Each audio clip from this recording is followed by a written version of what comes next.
Closely wedged between other islands of Indonesia lies Bali, a small volcanic island with mountains towering 10,000 feet above the sea. 1 million people live crowded together on this tiny island, most of them in little villages. This is the village of Bedolo. Here, as in other villages of Bali, life has changed little during hundreds of years. Homes are simple, the ways of living frugal. The staple food is rice. Here, drying on a roof, is rice, the most precious gift of nature. The good earth gives it generously to the people of Bali.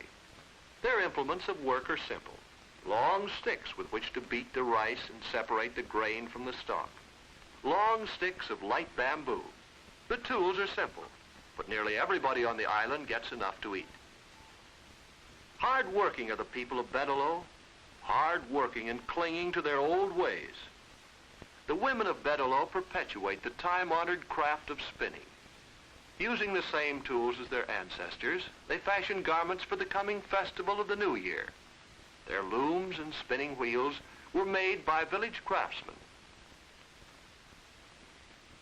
The patterns woven into the ceremonial scarves and sarongs, along with the skill of weaving, have been passed on from mother to daughter. And with them, the secret of making rich, colorful vegetable dyes.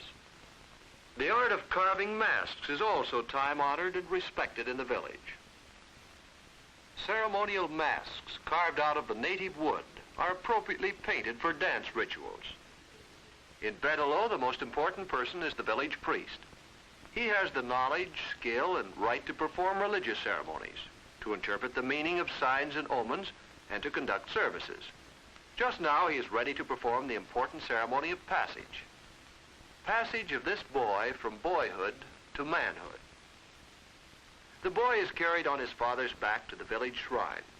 In the presence of his family and neighbors, he will become a man. With these symbolic motions, the priest accepts a new citizen in the name of the village. Now, coming out from the shrine, the boy is still self-conscious in his new role, but soon he will learn the duties of men in the village. This is a hot and humid island. Rains cause mountain streams to swell with water. Water that the people of Bedolo have learned to control and use for irrigating the fields and terraces.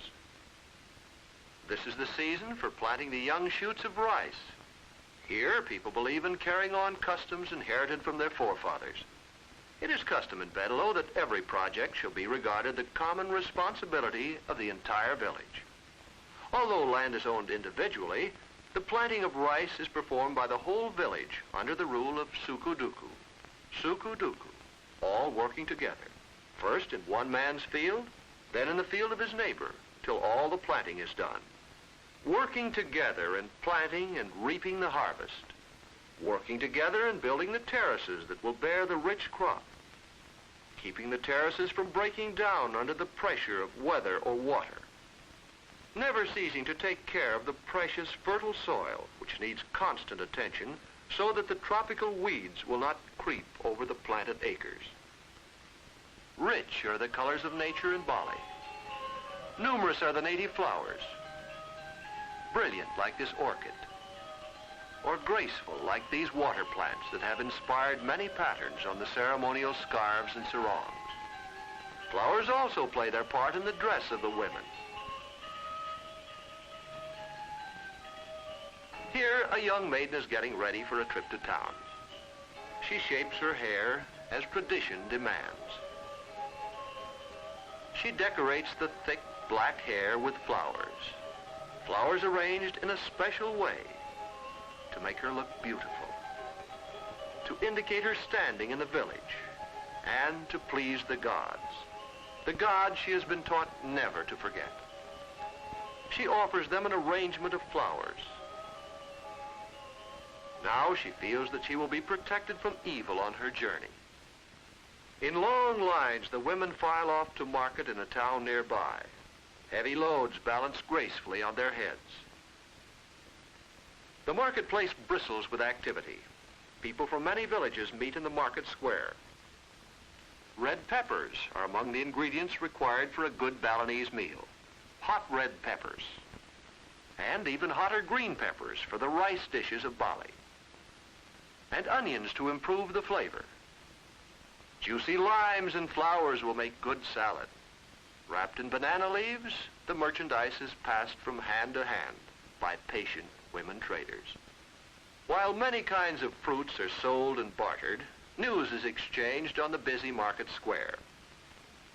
Overhead in the village and on the way to market, people have placed religious symbols to remind them of the presence of their gods. Small symbols for local gods, large offerings of flowers for the mighty gods of the island. With great skill and fine sense for color, the Balinese prepare their religious offerings. Time-honored rituals take place. Old legends are told by means of plays. In this legend, the struggle between good and evil is acted out.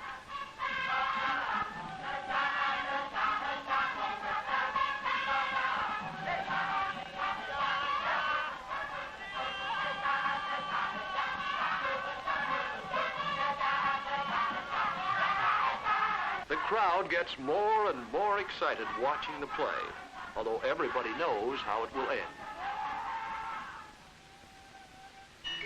Once a year, the villagers of Bedalo join neighbors from far and near across the island on the journey to a temple overlooking the ocean, a temple built on a picturesque bluff above the white surf. They carry food offerings that will be presented to the gods in spirit, but later will be eaten by the pilgrims themselves.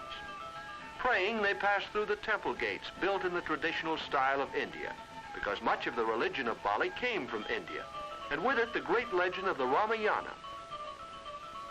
Here a dance called the monkey dance or kachak celebrates the happy ending of the legend. In the story, Queen Sita, the beautiful wife of the holy King Rama, is kept prisoner in the castle of the demon Ravana. The monkeys helped King Rama to defeat the demons of Ravana and to liberate his queen.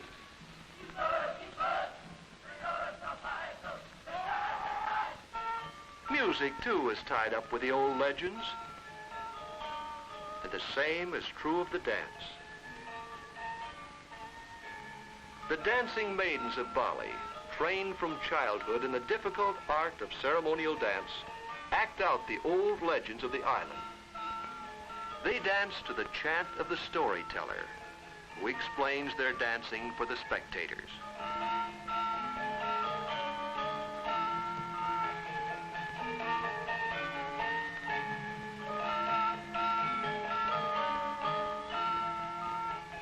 In spite of the many holidays and ceremonies, the work must go on in the village of Bedalo.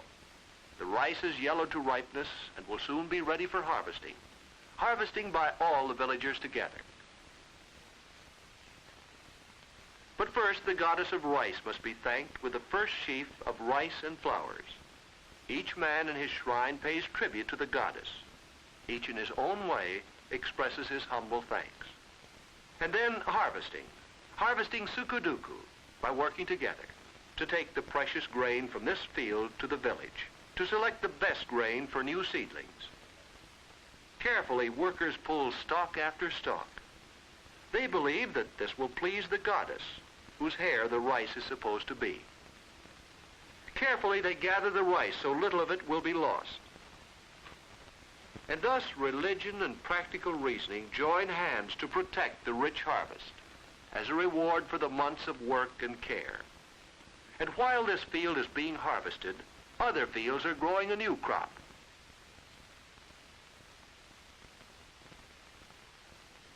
The Balinese pride themselves on being the most skilled of all rice growers. Nature helps them because in this warm climate, rice can grow at all seasons of the year. They've had to learn to build rice fields up along steep slopes of the mountains in order to provide food for themselves and their children.